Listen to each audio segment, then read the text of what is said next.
Chief Minister, would you say it's fair to call this past year, which is also your first year as Chief Minister, would you say it's been a rough year because of Pahalgam and then Red Fort, which has impacted so many Kashmiris as well? Look, by any yardstick, if you want to assess the year, it's been a difficult one. It's been a difficult one from the security paradigm. You had the attack in Baisaran earlier in the year. You ended the year with the blast in Delhi, which emanated from a conspiracy hatched in Jammu and Kashmir, coupled with a very difficult economic environment. The immediate change in the circumstances after Baisaran has completely sort of reoriented our economy in terms of where we were in April of this year and where we find ourselves now. We've never been a very strong economy in the first place. So unfortunately, these sort of circumstances make it even more difficult for us. You know, when Pahalgam took place, one of the scenes that came out of there and which surprised people across the country was this air. For the first time, we were seeing Kashmiris come out in public against the attacks. Then we saw the special assembly session that took place where all legislators and people's representatives spoke up. And there was this unified atmosphere. Does that still stand? Or I have seen your tweets and concern about Kashmiri students and others being outside targeted again. Has that unified air, which we saw, this feeling of unity that we saw post-Pahalgam, has that been disrupted? Are Kashmiris more accepting of violence today? No. They are as disturbed by what happened in Pahalgam as they are by what happened in Delhi. Do they make that feeling more public? Perhaps not. But that doesn't mean that it doesn't continue to disturb us. It doesn't mean that we are not, we don't find it abhorrent. We continue to. That said, we are also equally concerned when an attempt is made to paint the entire community with one brush. As I've said time and again, after particularly the Delhi blast, not all Kashmiri Muslims are terrorists. Not all Kashmiri Muslims support terrorism. In fact, they are a minuscule minority that do. The overwhelming majority of people are the ones you saw out on the streets after the attack in Baisaran. They are the ones who are in colleges and universities in different parts of the country. They are the ones who are trying to earn an honest day's living in various parts. But the problem is when you sort of issue government orders that say that all foreign nationals and Kashmiri Muslims must register in their nearest police station, which happened not too far away from Delhi. You then send a very in Haryana. Yes, it did happen. I'm not getting into naming names. You know, I know where it did happen. You effectively saying that Kashmiri Muslims and foreigners are the same to you. Is that really the message you want to send? So, did you call up? I know that. Did you call up the Chief Minister? We took it up. We took it up. But by then the damage was done. Look, what did they say? You can't get people to forget these sort of orders. No, but Chief Minister, what did they say? When you called them up and you said, this is not on.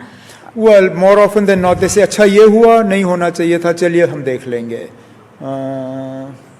But हो गया ना. You can't undo. The othering happens. The othering of Kashmiris does happen. I mean, you're basically pushing them to the side and suggesting that they are entirely untrustworthy, can't be relied on, and every one of them is out to create trouble, which couldn't be further from the truth. Yeah. And then that sort of makes it difficult for us because then everybody becomes inward looking. It's very difficult to convince youngsters that to explore better economic opportunities, they should leave Jammu and Kashmir, to explore better education opportunities. I mean, we just had Sunil talking about startups and sort of the Indian growth story. you want the youth of Jammu and Kashmir to be a part of that growth story in different parts of the country. But when they find they have to go and present themselves in a police station or find it almost impossible to get a place to stay, it's not easy. So, Chief Minister, I want to ask you this because I think everyone has been trying to, and we've had some analysts talk about it, but everyone's trying to understand what's happened. And because you've been Chief Minister once before, and now you are in touch with the establishment and security authorities there. This return of homegrown terror, what is your theory about it? What do you think is lending itself to it? Why do you use the word return? When did it ever go away? It was there. Aren't people sounding surprised that, with the Red Fort attack? Well, I think only those people are surprised who had convinced themselves that it was gone. I have been one of those people who has been telling you that you can't wish this away. And that the changes that you made to the constitutional relationship between Jammu and Kashmir and the rest of India are not going to miraculously result in an end to terror. They're not going to result in an end to separatism, because those quarters that have been doing this are not doing it because of what Jammu and Kashmir enjoyed constitutionally. They're doing it for entirely different reasons. So those of you who convinced themselves that 5th August 2019 was some miraculous cure to all of J&K's problems, I think you're the ones who are surprised. I'm not. I'm actually surprised that it took this long for the rest of you to realize that perhaps things are not as great as was sold to the rest of the country. Well, let me put it like this. Do you feel that there is going to be an uptick in it? Look, I'm not going to get into that. I'm hoping that it won't. I'm hoping that what happened in Baisaran and subsequently what has happened in Delhi was a sufficient wake-up call, that we will realize the gravity of what we're dealing with. I think also Rahul alluded to it in his conversation with Dr. Jaishankar. We now have drawn a line in the sand vis-a-vis how we will react to future attacks. That makes it even more sort of pressing on us to ensure that an attack like this doesn't happen again. Because we have effectively said that an attack of this nature will be considered an act of war. I think the only saving grace where the Delhi bomb blast was concerned is that there was no external hand visible. I mean, invisibly there must have been. But unlike Pahalgam, where all the perpetrators were from outside of Kashmir, in this case, I think that gave Government of India a little bit of a cushion that they didn't have to enact what I think we can safely call the Modi doctrine on internal security. Mr. Abdullah, I'm sorry to just stress on this again, but is there something that the administration can proactively do to lessen or counter this homegrown terror? Well, I think first and foremost, you can't operate governments in silos. You cannot have an elected government that is completely removed from any security-related decisions. Right. How do you expect a proper flow of information if the elected representatives play no part whatsoever in decisions affecting the security? Look, I have been on both sides of this prism. You pointed out, and I'm probably unique in that respect in this country. I'm the only chief minister who has governed both a state and a union territory. Yeah. And I can tell you without fear of contradiction that the union territory model does not work. Can you, for our audience members, give them an instance which makes it very clear? Like, what would sound like unimaginable for us that the chief minister doesn't know about security, which happens with you all the time? Give us an instance. Well, I read about the Delhi blasts in the newspaper. What do you mean? I do not know who carried out those attacks, what was the reason behind them, what was the intelligence that was available to us, how the investigation is proceeding. I learnt of the Delhi blast the way you learnt of the Delhi blast. I picked up my phone because I got a tweet telling me that the blast in Delhi had taken place. So you're telling me that in your first term as chief minister, what would have and should happen according to you is? What would have happened is the Director General of Police would have called me up and told me that this is what has happened. In fact, even before that, the Director General of Police and the in charge of the J&K Police CID cell would have kept me informed of the way in which the investigation was proceeding. what happened in Delhi wasn't sort of the beginning of a process. It was actually in some ways the culmination of one. It started as a result of an investigation into posters, separatist posters, that were being planted or pasted in some parts of Srinagar. That's how they tracked down the doctor and others. And, it's actually strange how these things happen. Since I'm not privy to security-related information, what I hear is sort of word of mouth. I have no hesitation in sharing it. We actually learnt of this plot because a young boy jilted a young girl. They were seeing each other, and the boy left the girl. And the girl obviously felt unhappy, upset. So she went to the police and complained about this boy, saying, those posters you're talking about? This boy was the one who was pasting those posters. The girl went and told on the boy because he had left her. And when the police picked up the boy, he said, well, hang on, I'm not alone. This Maulvi, he's also part of this. So the police went to the Maulvi. When they picked up the Maulvi, then the Maulvi said, well, hang on, I'm not alone in this. This doctor is involved in this. And that's how they reached the doctor, and that's how then they were tracking this doctor when the blast in Delhi happened. But these are the sort of things that ordinarily any other chief minister would be officially hearing about. I hear this because it's sort of chatter on the streets. So even then, when they were trying to track one after the other, even then you weren't... Like I told you, I learnt about the Delhi blast the same time. Well, you probably learnt about them earlier because you operate in a newsroom. I learnt about them when everybody else here did because their phones probably beeped, and that's how they heard. And this is the state or the territory that I am responsible for. Well, that's revelatory. I have to ask you, it seems like a perfect segue. The finance minister was here in the morning. She praised you. Well, very kind of her. Now, the next part to that will be, then, ma'am, please show me the money, because that's in extremely short supply. No, very kind of her, and in all honesty, Government of India has been very helpful in all other respects except one, but we'll get to that, I'm sure. When you say Government of India has been very helpful, does that get you into... I'm assuming it gets you into trouble with some of your constituents. It does. But look, I'm very happy to own the decisions I take. Good, bad, ugly. I have never shied away from taking responsibility for what I've done. And therefore, if I have pivoted my government or my politics to ensure a good working relationship with the Government of India, I own that.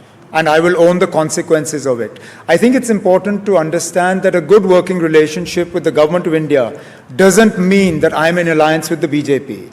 I don't see eye to eye with the BJP. I will continue to oppose the politics of the BJP.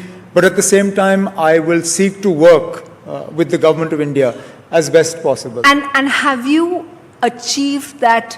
I think it's a tricky balancing act that you have to do, that you have to get along with, are you getting along well with the LG, and yet keep up your strident demands for statehood. I mean, you began our interview by talking and reiterating why you need statehood. So how tricky is that balancing act? The relationship with the Honorable Lieutenant Governor is work in progress. That's polite. And we'll leave it at that. Okay. I just wanted to, and I'm only asking you this, Chief Minister, because you talk to the community, you talk to whatever. I just wanted to understand that, there seems to be a churn, and I will talk about the Bihar elections after that, but there seems to be a churn in the Muslim community. You talked about Muslim students, Kashmiri students. Everyone thought of them as a monolith, right? And they vote a certain way. I think the Bihar elections kind of completely changed that idea because a huge chunk of them voted for AIMIM. Would you think, and I ask you this as just someone who's seen elections, knows how they work, what's happening in the community? Do they feel let down by the legacy parties? Because before, the impression among election observers like us was that, the community is very smart, they will go for the secular party, whoever seems to be the winning. But now it seems like all kinds of things are happening. Well, I think the Muslim voter has very clearly said that you can't take us for granted. That we want somebody who will espouse our cause for the entire period of 5 years and not just for 5 months leading up to the elections. I think where the traditional recipients of the Muslim vote in states that you talked about have erred or made a mistake is in assuming that the Muslim vote is theirs regardless of what they do. And therefore, so for 4.5 years, they will sort of be relatively quiet on the issues that matter and suddenly wake up to this vote bank just before elections. That no longer works. And if that means that Asaduddin Owaisi Saab will sort of benefit from it, so be it. I think that community requires a voice, it requires to be heard, it requires to have its cause espoused. And if they find somebody who's willing to do it 365 days a year for 5 years, good. And the larger takeaway for the opposition after the Bihar elections, I remember was it after the Delhi elections when you said that all ladte raho apne aap mein? What was your takeaway? What was your takeaway from Bihar results? Was that in, which one was that in relation I thought Delhi, to? Right? Delhi elections. I think it was Delhi, yes, you're right. Yeah. What is your takeaway from this one? Well, it remains the same. Either we are a bloc, the India bloc, in which case decisions should by and large be taken together, or we're not. Look at Bihar. You consciously push one constituent of the India bloc out. Sure, his party isn't sort of across Bihar, but the JMM had a presence there. Yeah. You chose to exclude him from the seat-sharing arrangement. Now, hypothetically speaking, if tomorrow he were to up and leave, yes, who's at fault? I believe that we pushed Nitish Kumar back into the arms of the NDA. Really? I was part of that meeting where we were discussing whether we should make him the convener of the India bloc. Right. And we effectively, without naming names, we effectively suggested with Nitish Kumar sitting in the meeting that another leader would have the power of veto whether Nitish should become the convener or not. Mamta Banerjee. I'm not naming names. I'll try. I have to sit around the same table and work with these people. Yeah. So you can name all the names that you like, Chief and Minister, I will keep quiet. So many constituents have said that the India alliance is dead already. You seem to suggest that no, I have to go back to these we're sort of on life support. But every once in a while, somebody brings out those paddles and gives us a bit of a shock, and we get up again. But then, unfortunately, results like Bihar happen, and we slump down again, and then somebody has to wheel us into the ICU. So two things you pointed out. One, that they pushed out Nitish. Two, that... I didn't say they, I said we. I was a part of that meeting. Second, that they didn't... This entire thing with Hemant Soren and JMM was a disaster. What else? I'm saying that if we are a bloc, then we should continue to function like one. Otherwise, we are a state-specific alliance. If we are a state-specific alliance, then no problem. Then you will have a different alliance for Bihar, you will have a different alliance for West Bengal, you will have a different alliance for wherever else. But if we are a bloc and we call ourselves the India bloc, then you need to take a more holistic view. So here's the thing. And again, you have seen so many elections, you've fought so many of them. Is it very tough? Is it virtually impossible now for the bloc? What is required to take on the BJP? How big an adversary are they? They have an unparalleled election machine. And that is, of course, in terms of the organization and the money. But don't put everything on that. They also have an incredible work ethic in terms of how they deal with elections. And I know this because, I've seen them in J&K. From a club election, and we know in Delhi how club elections are fought. You're talking about the Constitution Club. So, I'm not naming names. What did you do there? From a club election up till the election of the President of India, they fight every election as if their lives depend on it. We sometimes fight elections as if we don't care. We are not as sort of committed to the 24/7 model of politics that the Prime Minister and his inner team are committed to. No sooner has one election finished that they've already moved into the next territory. Bihar is over, you will find them now moving into the states where the next elections are going to happen. We will move into those states 2 months before the elections. We will be lucky if we sew up our electoral alliances before the last date of filing of nominations, and sometimes not even then. I think there are, without sort of appearing to be too enamored by them, I think there are things they do that will not be difficult for us to replicate. But Mr. Abdul, there must be some, obviously, regional players like yourself, National Conference defeated the BJP over there. Which opposition leader do you see who has that same kind of work ethic? Come on, you can name someone. I won't. Mamata Banerjee? Yes, but see, the problem is that no matter how many regional leaders have that work ethic, we are constrained by how far we can grow. Like it or not, it will, at least for the foreseeable future, any opposition alliance will have to sort of grow around the Congress. They are the only party other than the BJP that has a pan-India presence. Right. We are all limited to one state, or if you're lucky, maybe 1.5. So no matter how much we are able to do, the heavy lifting will have to be done by the Congress. So Mr. Abdullah, are you saying, listening to you, I seem to be accepting what many people, it sounds like that was 2024 a fluke? No, I think 2024 was the country sending a message to the central government, to Prime Minister Modi and others, that things are not as rosy as you made them out to be, and that we are not happy with some of the decisions that have been taken. But I mean, look at the way in which the central government sort of changed its approach. Most of us believed that this was a government that was incapable of functioning as an alliance. Today, hardly any of us remember that it's an alliance government.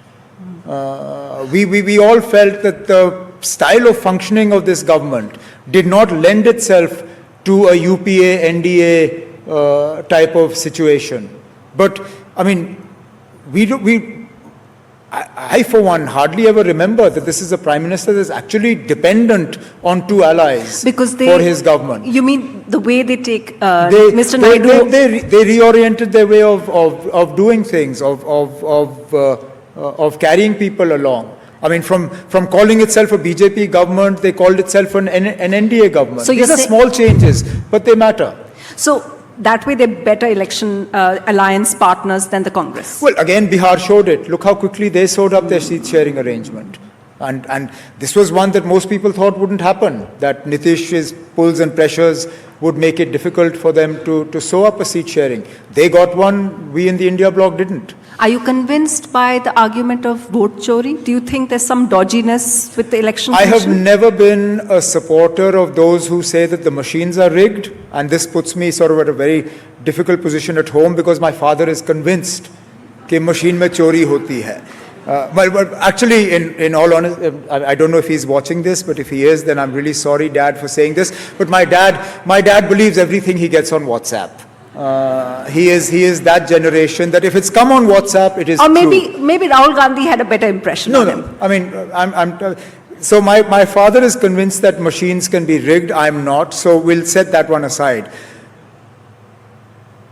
Elections can be manipulated. And the easiest way to manipulate an election is to do it through the voter list, or do it through the way in which you structure constituencies.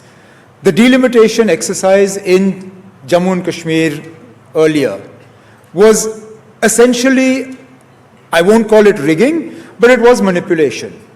You created 7 new constituencies. All those constituencies were designed to benefit one party and its one ally. So when you rejig voter lists, when you exclude a certain section of voters that you know are not going to vote for you, you are effectively manipulating an election.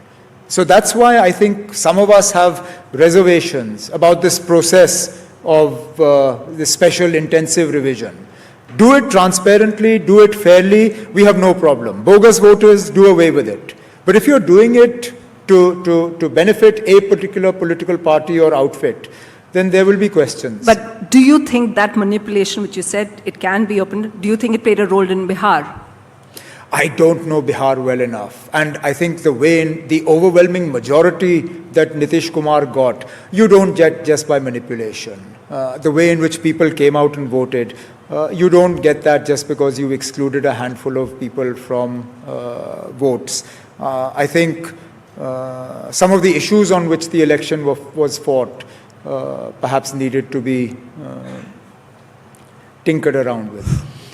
Chief Minister, I have so many more questions, but I think our time is up. So thank you. Thank you so much for being so candid. Thank you.